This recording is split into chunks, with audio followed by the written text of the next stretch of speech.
Hello, Internet. I'm Justin Freed. This is the Tech Podcast inThirty. We're covering Apple's announcement of the Apple Watch, not the iWatch, and the iPhone 6 and the iPhone 6 Plus, the iPhone 6 minus, the iPhone 6 equals. We have a special guest. His name is Seth Wee. He's 12 hours ahead of us on the East Coast of the United States. His Twitter handle is SethIsFy, STHISFY, which I think I still butchered. Hi, Seth. Yeah, hi. He's with us from Singapore, our first guest from Asia. Haim Cohen of HaimTime.com is here. Who was right about the Apple Watch not being released this year. And Paul N. Shapiro of paulandshapiro.com, which links to his new website, searchwilderness.com. Hello, Paul. Okay, let's get right into it. So before we discuss the hardware, I would like to do some housekeeping stuff. I'm just going to say at the top of the show, no discussion of this whatsoever.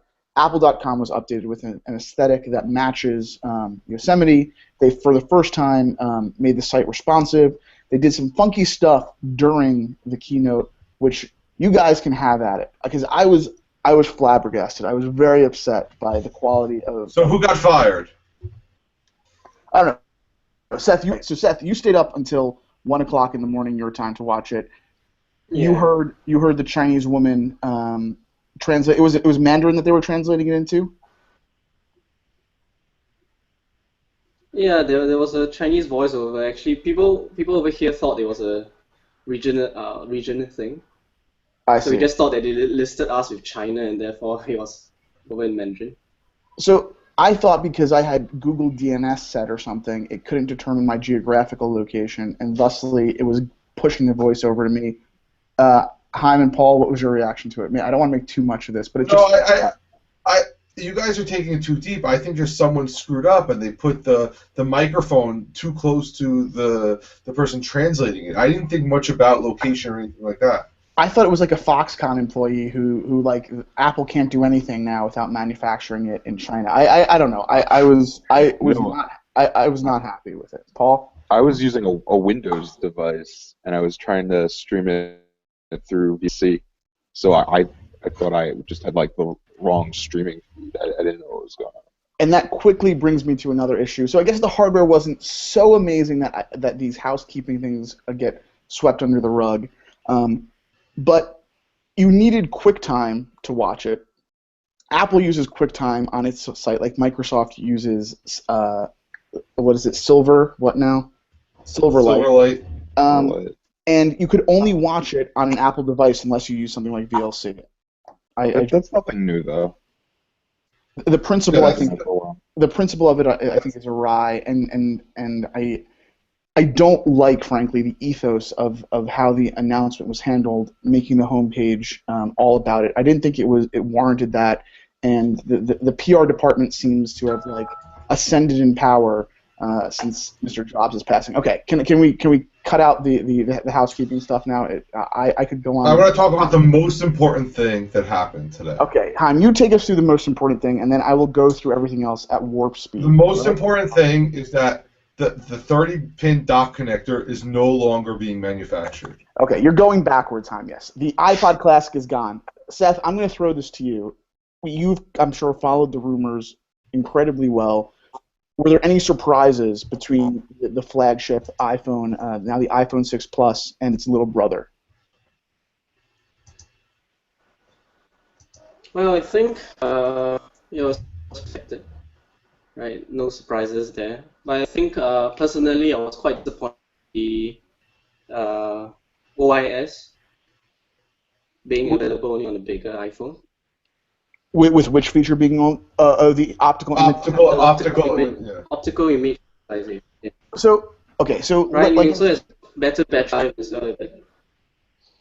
Okay, so sorry? So I think we've known for some time that the optical image stabilization, based on the camera modules that leaked out of the supply chain, was going to make its way only into the big guy.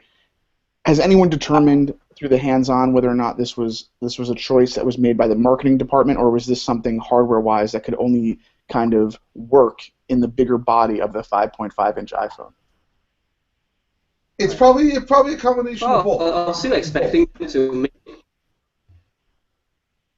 Well, I was still expecting them to make it somewhat equal, to have flagship of both sizes. Mm. But it looks like if you want the better specs, you have to go with the 5.5-inch iPhone. Does anyone besides me wish that they hadn't released 5.5-inch iPhone, that they had kept it to 4.7 inches and crammed as much into that as possible, and just left out this new form factor, or the second new form factor? I think Paul agrees with you. Yeah, I pretty much prefer a smaller phone actually. Yeah, I was holding my phone today, actually, during the keynote, and I was just thinking, standing there with my phone in my hand, this works, you know? But it's not about working, it's about getting work done. I mean, you don't want it just to be good. You want it to get work done. It's good. I like it. I like the form factor. But as we go, and the complaint is, I mean, here are the complaints. One, it doesn't fit in my pocket. Two, I can't get my finger all the way around. And three, I'm going to look like an idiot making phone calls. The 5.5 resolve that. Well, they resolved it in the sense that nobody makes phone calls anymore. They also they created like several types of gestures to try to deal with the thumb. Okay, so we can get this out of the way. They I think they call it reach or reaching or something, but you actually use the camera of the fingerprint sensor you tap on it. You don't press on it twice to activate the feature that pulls down the UI. But to go into it further, Seth, I mean, you rail against Samsung's plastic devices all the time on Facebook. I don't know if you have like a personal vendetta with South Korea or something, but you seem to really. Oh, did we lose Seth? Just as I was asking him a question. Well, look, I'll take his spot. I also rail against Samsung for this. So here's the thing. I don't understand why you need extra gestures. You have a big phone. You can do a lot of stuff with it. And they made two sizes. I think that was great. If you want a bigger phone, here's a 4.7. If you want to get work done, here's a 5.5. I wish the specs had parity on it, so you don't have to jump to the higher one because you want OIS. But that's what they decided, so that's what you have to go with. All right, Seth. Basically, before you dropped out for a second, what I was asking you to do was to either make the case that Apple has leapfrogged Samsung, even though they're using similar screen sizes to Samsung, maybe bigger, I think, maybe than than most of their devices, or did Apple kind of start becoming a follower rather than a leader in the area of at least the form factor of the devices? No, I think moving to bigger screens is just responding to market trends.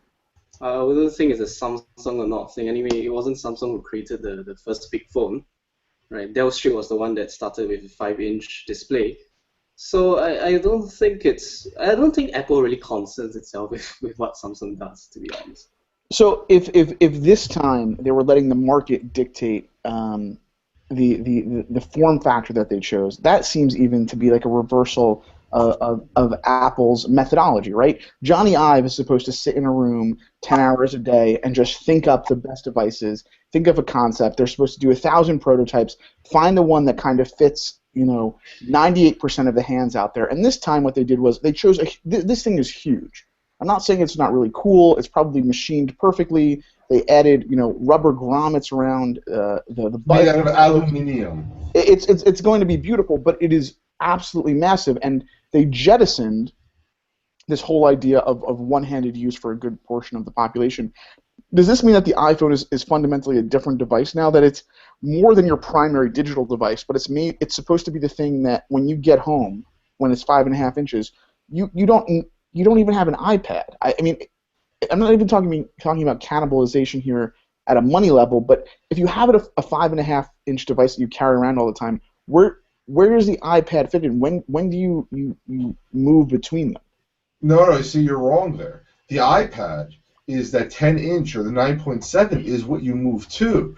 It's the iPad Mini where there's no difference. When I have my Nexus 5 and my Nexus 7, I generally move to my Nexus 5 because the 7 is just this weird odd size in the middle. I either want portable or I want the large screen, but I don't need that middle area there because it doesn't achieve anything. Seth, from your perspective, and I don't know if it's different, if buying trends are different throughout Asia than they are in the United States, but does this hit a certain demographic that I don't know that we're not considering? Does this make it does the 5.5-inch device make it so that you only have one portable device beside your laptop? Where does it fit in? Now that we know it's real. Not in Singapore actually. I think Singapore pretty much, laptop and phone and a tablet are pretty separate devices. Mm. But I do guess there's a significant number of people who actually use their phones instead of a tablet.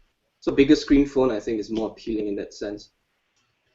So is the thing, Paul, that's fallen out of favor completely then with this announcement? They are actually still selling they're selling 4